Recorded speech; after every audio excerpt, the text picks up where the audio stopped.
More than any other time in the past, we need to connect ourselves and children with nature and the environment. My name is Kevin O'Shea, and I'm an environmental educator who wants to connect all of you with a bit of inspiration. In each episode of the Nature Talks podcast, I'll talk to incredible educators, scientists, thinkers, and innovators who are connecting those around them to nature and the outdoors and inspiring new generations of environmental stewards. Well, hello everyone, and welcome to the Nature Talks podcast. My name's Kevin O'Shea. I'm an educator, and with each episode of the Nature Talks podcast, I bring to you inspiring educators who are doing amazing things in the world of environmental education and sustainability. And it's been a long time. I apologize. A lot of people have been wondering, hey, what happened to the Nature Talks podcast? Well, we've been on hiatus for some time now. And again, I want to apologize. It was kind of sudden, but not at the same time.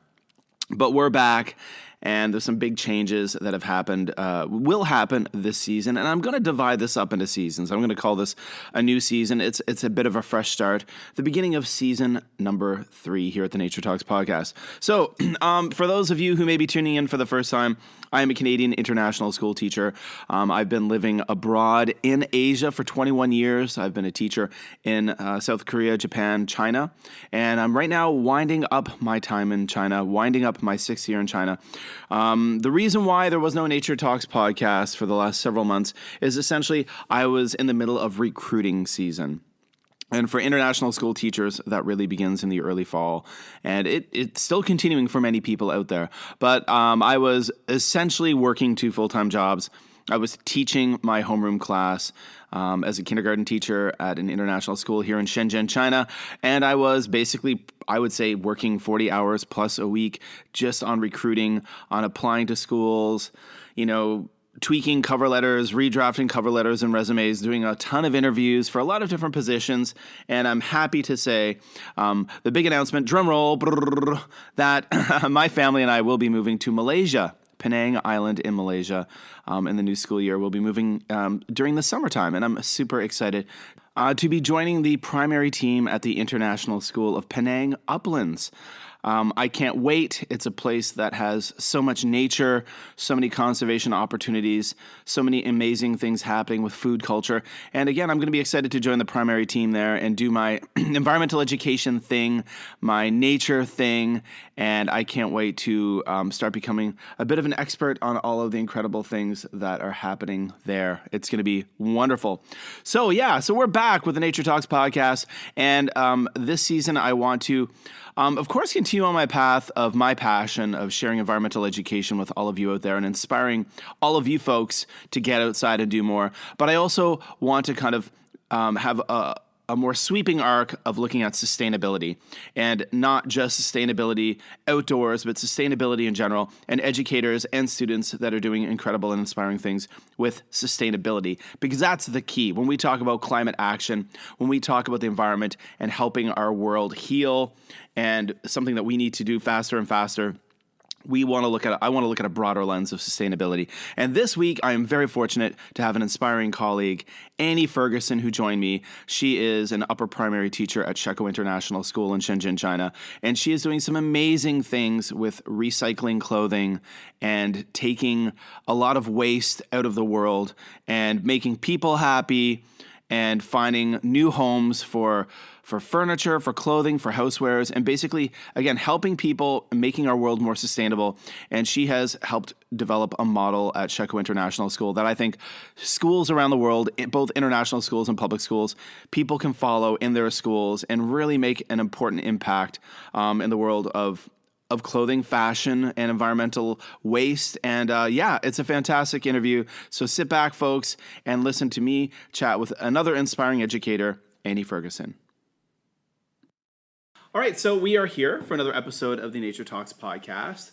And in this episode, we start off kind of going a bit down a different path. I want to look at things not just through the lens of environmental education, but kind of the broader topic of sustainability. And I couldn't think of anyone better to have on this episode than my colleague, Annie Ferguson. Annie. Hello. Thank you for coming on the podcast. Thank you for having me, Kevin. And so, Annie, I first met you actually in 2019 when I first came here to Shekou International School. And I remember that early in 2019, I think September, we both attended the Inspire Citizens That's right, yeah. SDG conference. Yeah, amazing. And that was an amazing experience for me. That's, I'm going to admit, really the first time I kind of had a bit of a fire lit under me about SDGs. Yeah.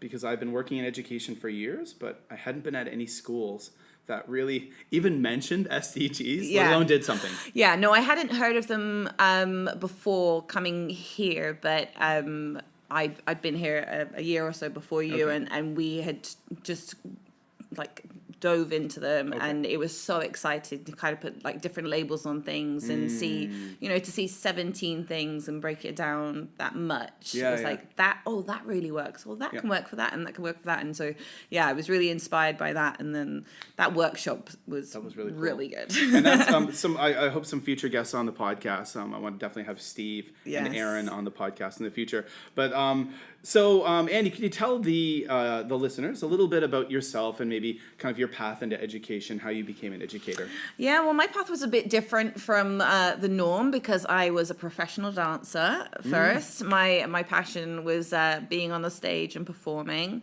And then after that, I decided I really did need to have some regular money. So I worked in an office for 4 years. Oh, okay. Working for a financial advisor, and it was soul destroying. That sounds very life sucking. Yes. It was kind of horrible. I spoke to my friend who I used to dance with, and she just started working as a TA in a school. Okay. Yeah. And having the same qualifications as her, I was like, oh, so if she can do that, I can do that. And so I looked into, I could be a TA, and maybe if I want to, I could move on to my degree and then go into teaching. But it was just a kind of option, like I'll see what happens. So I actually went back to my own primary school. Okay. And the person who interviewed me was my old teacher. Oh, wow. So that was a really cool connection. Yeah. And I got this job as an SSA, so a specialist support assistant. Okay. So I was working one-to-one with a boy with ADHD. Okay. So no experience at all. It was just trail around after this kid to make sure he doesn't get in any trouble, make sure he's focused. And the first day, I was walking through the corridor with this assistant principal, and a kid I've never seen before in my life opened the door and said, "Good morning," and I just went, "Oh my gosh, I'm home." Oh, okay. Yeah, there you go. And it really was like that simple, to just be like, I need that interaction with people, and just, it was really lovely. And then within a couple of days of working there, I got pulled into the head's office, and they said, "We really love how you work with the kids. We want to sponsor you to do your teacher training." Oh, wow. And it was kind of 2 days in, and since then it's just been like, this is your place. This is my place. Where you're supposed to be. Yeah, wow. Yeah. And so, and just, I never kind of dreamed about this job, but then it literally was within minutes. I was like, this is it. Yeah. And it just clicked. Cool. So that was my... That's the neat thing. I am also an accidental teacher. So I worked in IT. I worked in tech development before I became a teacher, and it was accidental too. Now, when we mentioned at the beginning of this interview a little bit about how we we attended that SDGs conference that was put on by Inspire Citizens, that group. One thing that I did take away is I could see that you were very excited and very passionate about sustainability. So I was wondering if you could tell me a little bit about that path. Has that been something since you were a kid or as an adult that you became interested in sustainability and taking care of the world? Yeah, do you know, as a kid, I remember very, very clearly being told, we have to save electricity, don't use plastic, turn off the water when you brush your teeth, and all this kind of stuff. And so I'd always taken that on board because my teachers told me that, and I trusted them.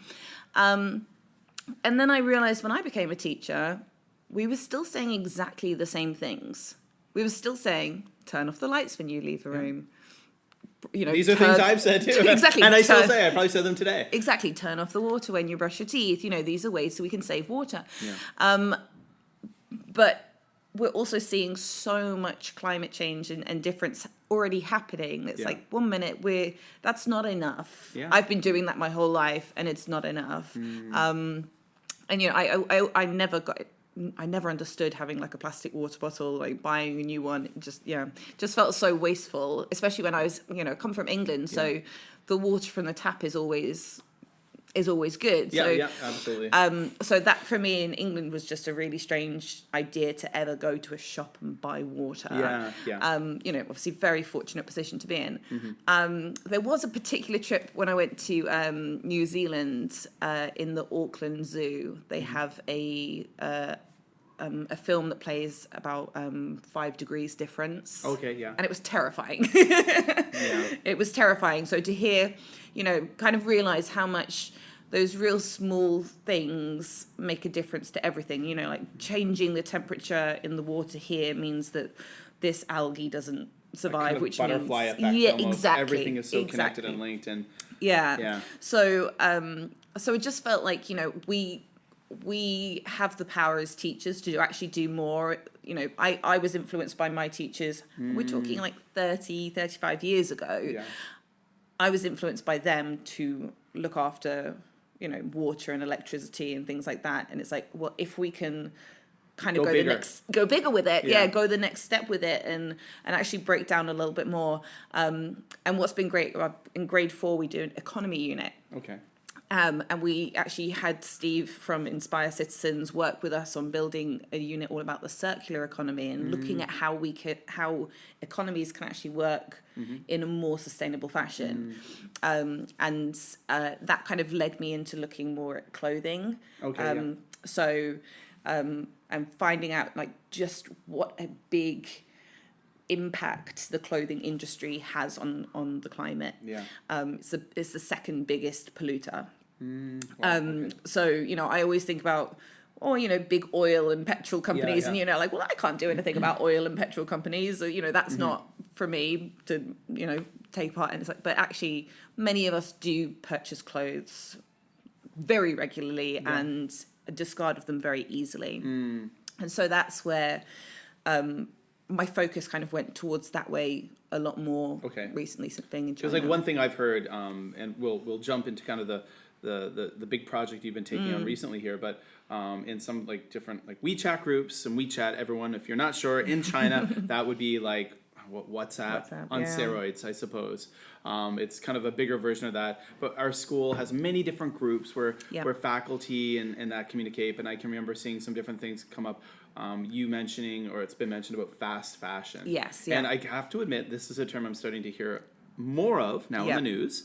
The zeitgeist, I suppose. But what is that exactly? If you could just, for those of us who don't know a lot, what is fast fashion? Well, so some of you may have already heard like the statistics about how much water it takes to make a plain white t-shirt. It's like gallons and gallons and gallons just to make a plain white t-shirt. And actually that very cheap t-shirt that is costing, I don't know if we have it in England and Ireland, we have a shop called Primark, and it is cheap as chips. Like it is £3. It's nothing for these very, very basic things. And then on the inside it'll say made in Bangladesh or something. But what is also happening is the cotton comes from one place and then it gets shipped to somewhere else to be processed, and then it gets shipped to maybe Bangladesh to get made into huge carbon footprint. Huge carbon footprint. Yeah. And then we go, well, it's only £3. If it fits me just for this one wear, I'll wear it and then I'll throw it away because I could just buy another one for £3. And actually, and I was guilty of that when I came here as well. So our lovely Taobao or Pandaboo, it would be a case of, because they're so quick at delivering as well. Right, okay, there's a costume party coming up this weekend, or there's this or that. You would buy 2 or 3 things, knowing that they probably wouldn't fit, or that you'd wear them once and then throw them away, or they would break as you wear them. But actually, the carbon footprint behind that very cheap thing for you is actually huge. And the impact and the that we don't see. Exactly, and the impact of that, and just just kind of throwing all money because to us it's not very much money. Yeah. It's like, oh, it was only, and that's what I hear. We're in a place of privilege, right? Exactly, and that's what I hear so much is it was only this much, it was only this. Yeah. If I only wear it once, it doesn't matter. And it's like, actually, it is having a huge impact on our planet. And so when I came, so in England, charity shops are quite a big thing where you would give away your clothes to a shop and go and buy them fairly cheaply. The money goes to a charity. So when I came to China, there was actually a group that was doing clothing swaps. Okay, it was just like, we've got a kind of women's group, and they said, we do a clothing swap like every other month. And for me, I was like, that's brilliant. I hate shopping and I hate spending money on clothes. Yeah. And I got all this really lovely quality clothes. And so the idea kind of grew from there of that's such a good idea to pass on clothes that, I've worn this numerous times. Yeah. It's still good quality. I just don't think it suits me anymore or it doesn't fit me anymore, but it's still good. Yeah. So what are you going to do with that? Exactly. Okay, cool. So that leads us into talking about the sustainability initiatives. Now, I know that, for example, the current head of school here at Shekou International School, Harish Kanabar, is very focused on making our school more sustainable, encouraging sustainable initiatives, promoting them. And I think your initiative that you've been part of is definitely the one that's something that's really taken off. We do have 3 different campuses. I don't get to come to this primary school campus as much, but I've been definitely contributing to it. Tell us about what you've been doing here. Okay, so and first the name, which I keep always messing up. So the name is Mian Fei Bay. Mian Fei means free in Chinese. I keep saying like Mian Fei Bay and Mian Fei Bay. Yeah, Mian Fei Bay, and I'm probably butchering the tones. But I'm also on the DEIJ committee, so trying to bring in the language of our host country as well was like that was just an extra touch as well. Again, we'd had these clothing swaps, and then a big one that we had last year, we have a big kind of gala celebration, and it was like, it's your fancy dresses, your really fancy dresses, but everyone buys a new outfit for it. And actually, you do only wear it once because it's such a fancy outfit. You've had all your pictures in it. You probably, most people don't want to wear it again. So I did a sparkle swap at my apartment where I just said, right, anyone who has something that they want to bring, and it can be you want to give it away, you want to lend it, you want to sell it, anything. But anything that's sparkling, and so many people turned up. My tiny little apartment, I had about 40 women turn up. It was huge. And it was just this big success. And the idea of Mian Fei Bay just kind of grew from there. Of if we can have somewhere that's a more permanent place where you can just go, look, this is the stuff I don't want anymore. And people can come and just take it. And so it started with clothes, but we were all also like, there's always such a big group of people that leave and join, and those things that you don't necessarily want to sell to someone because pots and pans and cups and plates and things like that, they're good for use. You don't want to throw them just in the trash because they can be used, and someone else is just going to go and buy the same IKEA set anyway. So I was like, if we can have a place where we can store that stuff, and then when people come in the new year, they can come and go, oh, actually, I don't need to buy a lamp and a da-da-da-da-da. And we've had for a long time lots of different swapping groups and buying and selling groups.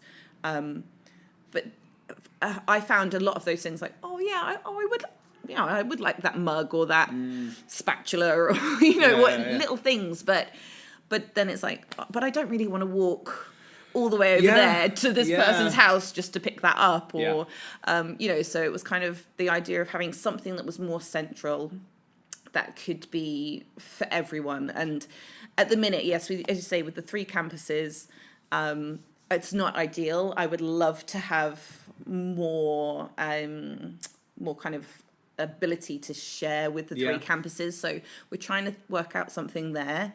But I've just been overwhelmed at the ability of this place. I was just upstairs there before I came here, and I actually took a little video, which I will share on. Oh, it's not perfect at the minute. No, we just had a break. I'll share on the Facebook page of for the Nature Talks podcast, because it is remarkable. It reminds me of these kind of charity clothing shops that you mentioned in the UK. Exactly. We have them in Canada too. We have one called the Salvation Army. Yes, yeah. And what also speaks to me a lot is like you said, like. We are international teachers, and we are kind of a transient group. Yes. We come and we go, and that's just the nature of the career that we have. When you love a place, even if you do love that place, if you don't have roots there, eventually we move on, and then we have a lot of things we want to get rid of. Yeah. And I know that whole selling thing, this is a conversation in my own house. We're like, well, we could sell this for a few dollars, but then the amount of work and effort that goes into moving those things around and getting them to the people and chasing people down to collect money it's a lot of work, right? And it would be better. I have to admit, we plan to bring more here. My family and I, we're leaving China at the end of the school year, and I've got 2 children who've outgrown a lot of clothes, which are in great condition. Yeah. It's a perfect place because I know that people will take these things and be able to use them. Yeah, and so we really tried to kick it off just before Halloween. So it was a case of, you've worn Halloween costumes before, and actually SAS has been really good at the last couple of years. We've actually been saying to students, like, it's been about reusing costumes. What's your favorite costume? To make sure that we're not just saying, like, it's Halloween, dress up, and they're going out and buying something new. And that's worked really, really nicely. And just such a small thing, but it was like, find something that you can swap with. And actually, we were in the library this morning, and Megan Graff, the librarian, said, we've got a dress-up, book dress-up day for Book Week coming up. And so she said, I don't want you to go and buy something. Go and see if you can find, hey, this book matches what I've already got, or there's something that would be easily made out of something I've got. So that real push of, yes, we want to dress up, we want to have fun, but actually, how can we do it with what we already have? And it just makes us more creative as well. Do you know what I mean? There's, my first few years here when we did dress ups, it was, okay, what could we buy off Taobao? And it was all get the cheap costumes. Exactly. And then they're well, I mean, it would be wonderful to see, like, in certain places. I spent 10 years teaching in Japan, and one of the cool things at the time, especially like in my own house with my wife, but a lot of her contemporaries, there was this kind of a burgeoning maker culture. Yes. Where people were making clothes, and it was becoming extremely trendy to make your own clothes, and then to take things apart and reuse, and take clothes apart to make other clothes. And it was a really incredible thing, very sustainable. Well, and one of the things when I set up Mian Fei Bay was I know a tailor around here. Okay. And she charges 30 kwai to adapt nearly anything. Oh wow, okay. So we're not, it's also kind of looking after the people in our community as well, and kind of giving back to the community. So you're also then promoting her business, giving her more business, helping her to take care of herself, her family, all that. And just encouraging that use of, it's not wear something till it breaks. It's like, actually, well, if it's broken, it can be fixed a little bit, or it can be changed for a very low lower cost. than buying something new. Yes. Yeah. And actually, I realized before, I didn't plan this, but everything I'm wearing here is that I've got from someone else. Great. Yeah. Awesome. Even these shoes.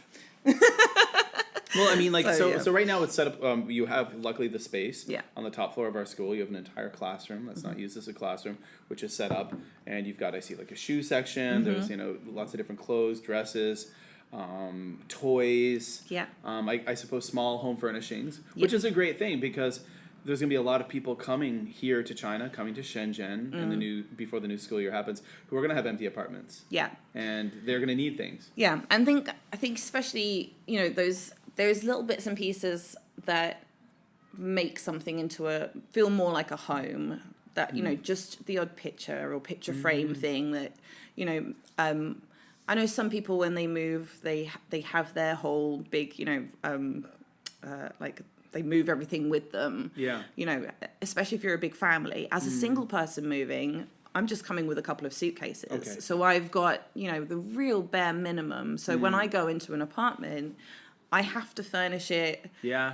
cheaply and easy, so to have something where I can go, oh yeah, there's a little vase, and there's some really nice things up there, or have been. Lots of them are gone because they get taken, and it's really exciting for me to see those things disappear. I mean, I can share some videos with you as well where it's like, okay, I finished this. Look, I've laid it all out. It's beautiful. It's full. And then I've come back the next day or so, and it's been like clean. Okay, it's empty again. Oh. But it's exactly what I want. Though. That's exactly what you want. You don't want it lingering there. You don't want it staying. Yeah. But those kind of things that, like, maybe you did pick up a vase, or you picked up a painting somewhere, and it's not quite special enough to take with you. That makes a really nice starting piece for someone who's just starting off in their own place, or maybe isn't going to be around a long time, but wants those things and wants those creature comforts. One of the things I got from a leaving colleague before was a foot massager, and it is not going to come with me, so someone's going to get that. It's divine, it's heavenly. So those little bits, have cost nothing. But have made such a big difference, and I think I would love to see more of that happening, worldwide. Yeah, so there we go. So folks out there listening, teachers at other schools, people in other places, if I'm going to share a lot of photos of this. I'll share on my Twitter, as I do. I'll share on the Facebook page I have for this, and Instagram, pictures, videos of the layout, just so you can see what it is. But for if I'm a teacher at another school somewhere else in the world, and I'm listening to this, and I'm thinking, that sounds like a cool idea. Yeah. Do you have any advice for people out there about starting something like this up? So I would say start with the clothing swaps. Okay. See how much interest you've got. I think one of the great things about the clothing swaps as well is it really has introduced me to different people across the school. The social element to it. The social element to it has been really lovely. It's really nice to have, our head of school is really on board with it, so that's made things a lot easier. Always does, right? Yes, yeah. But I've not had any negative feedback about it at all. Everyone is just so like, that's a great idea. Even if they've not donated or visited at all, they're like, I love this. I love this idea. So having that space, one of the things that we're trying to do, we've done one lot already, is do pickups. Okay. Yeah. Yeah. Great. So I arranged like a pickup day kind of after Christmas, knowing that quite a few people would be wanting to get rid of, mini fake Christmas trees and Christmas decorations that 100% can be used again. Yeah. But just need a space for storage. Yeah. So that's where that room that we've got at the minute has been so useful, is that we've got places to store. There's a Halloween cupboard and there's like a few Christmas cupboards, so that they're there for, we don't want them out all of the time. Yeah, of course. But they're there all the time. They're there for, when they're needed. When the season approaches, the Halloween costumes can come out. Yeah, and I do try and... you'll have to tell me how successful I've been. I do try and spread the word, every so often, just a little reminder, this is happening. If you want to donate, if you, those times when someone might be cleaning up after Christmas or getting new things in the new year, it's like, oh, we've got a holiday coming up. Are you doing some spring cleaning? Like, I think there's going to be quite a busy time coming up the next few months. With, what happens every year with international schools as people are leaving. Yeah. So, and I think if you've got those... if you've got those groups already, hopefully many places already do have the buying and selling and giving away groups already, I would hope.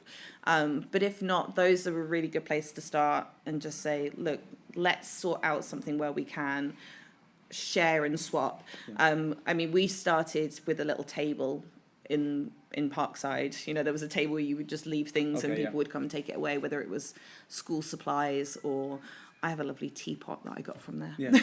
Well, I mean, before I came here to work at this school in Shenzhen, I worked at a school in Beijing, and we had on-campus housing, and all the staff lived in this, I think it was like a 15-floor building. And what was really cool, one thing that we loved about that building was that on each floor there were a couple of bookshelves beside the elevator. Yeah. And what people would do is those unwanted things, books, DVDs, CDs, pots, pans, cups. Perfect, all those things, people would just put them there. They would just leave them. Yeah. And then what you do, like, after work, you just come and go shopping. And there would be people who would just go up and down the elevators and just check, because every day there would be different things. Yeah. And it was fantastic. Like, if we got some pots that maybe we had like one of those kind of, I don't know what you even refer to it as, a kind of cooking top on like a burner plate on our oven, where you had to have special pots and special like pans. An induction one. And I remember we went to IKEA and we bought these pans and pots that didn't work, but IKEA is super, super far away. Yeah. And we can only get out there like once a month or something. So we're like,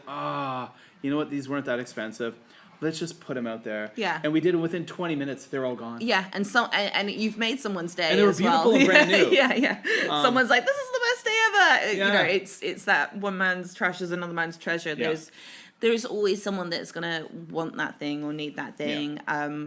And it does save money, and it does save, you know, you can kind of look at the carbon footprint and go, look, that's been made, and that's now a lot of clothes that are not being bought now. A lot of clothes that are not being bought now, and we did the clothing swap again this year. Yeah.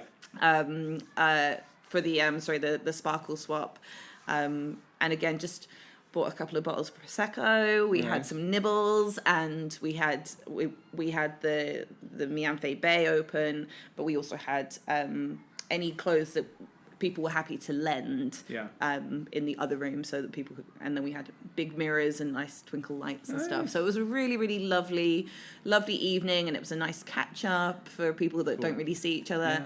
And then you go to the gala and you see, hey, I know that dress. I wore that dress last year, the year before. Yeah, and I love walking around the corridors here and seeing something that I know people have got from Mian Fei Bay, and I go, oh yeah, I recognise that. That looks gorgeous. Yeah, so it's really, really nice to just see people with new clothes, and I kind of say it's new to you. Yeah, it's still new, and you still get that excitement of something new, but without having to put in that kind of carbon footprint. And you can try it on here as well. You don't have to, send it back if it's wrong. Try it on, leave it if it's wrong. And actually what I did for the gala was I wore a dress, and now I've washed it, I'm going to give it straight back again. So it's almost like a lending library as well. Fantastic. I just needed it for that one time, and it's done. So, that's fantastic. That's another thing that I can remember, lending libraries. It reminds me of like my first international teaching stint was 21 years ago in Korea, and that was internet connectivity and stuff we didn't have a lot of that stuff. Yeah. So like I remember like in our staff room at our school, we had like the English language library, all the books that people had left. And if you went to the one bookstore that was really far away in Seoul, and you'd buy books, and then when you're done reading them, shove them in that bookshelf for people to borrow and use and share, because that was our only access to like English literature and media. Yeah, and if you're, I had a lovely library in my house back home, but when I kind of packed it up, I was like, there's so many of these books that I will never read again. Yeah. And actually, I'd rather books are to be read. So now I'm very much like, I read a book, I want to pass it on, I want to share it. So yeah, all of those kind of things where, we can all kind of help each other out and and know that you're helping the planet. Yeah, there's so many wins there. Yeah. The social aspect of hanging out with friends, meeking friends, catching up with friends, there's just so many wins. Yeah. So it's great. Yeah. And it's fantastic. So again, I'm going to share videos and pictures of Mian Fei Bay. Mian Fei Bay. The Bay part is because the school's called Bay. The school is called the Bay. That's our campus, our primary school campus here at Shekou International School. Wow. So Annie, thank you so much for coming on the podcast and telling us about this. And I really wanted to do an episode about this to celebrate, because I think it's fantastic. Yeah. And I really hope people in other places, you listen to this, you start with those clothing swaps, and you grow. Yeah. That'd be great. Cool. Well, thank you. Thank you very much. Okay, well, I want to thank Annie for coming on the Nature Talks podcast and sharing her story of sustainability. And I hope you take the lessons from her. And maybe this is something that you could do at your school. I really think it is. Something that you could do with your circle of friends, your colleagues, something that could be student-led, could be teacher-led, something that would definitely make a difference. And it doesn't matter where you are in the world, this is something that's very doable. And I want to thank Annie for taking the time to hang with us here at the podcast. And you can follow Annie on Twitter. She's active on Twitter at Annie Ferg 3A. So that's ANNIE FERG 3A. And I'm going to put a link to her Twitter down below in the show notes so you can find her there. I'm also going to put a link to her Twitter on the Nature Talks podcast Facebook page. Go over and like the Nature Talks Facebook page. There will be lots of links there, videos, a lot more content. Now, when we talked about Mian Fei Bay, the project that she's doing, I also mentioned in that interview that I've been taking photos and videos. Those will all be over on the Facebook page, so go and like it. That link is below. So go and follow us. Go check it out. Also, we have an Instagram. The videos that Andy talked about, or I talked about, the photos for Mian Fei Bay will also be on the @Shenzhen Wildlife Instagram feed. That link's below. And of course, on Twitter, where you can follow me, @MadForMaple. I'll be sharing all that content right there. Well, everyone, thank you for joining me, Kevin O'Shea, for another episode of the Nature Talks podcast, a podcast that brings environmental education and sustainability to all of you amazing people around the world. That's it for this episode. Go and follow us on all those social media places. And of course, help the podcast grow. If you are involved in any education Facebook pages, on your Twitter, on your Instagram, your Insta, please share this podcast, share the links, help us grow. Wherever we're on Apple Podcasts, Google Podcasts, Amazon Music, Spotify, you name it, we're there. Help us grow, share, spread the word with your colleagues. Have students take a listen, please. I would love to have students listen to this podcast.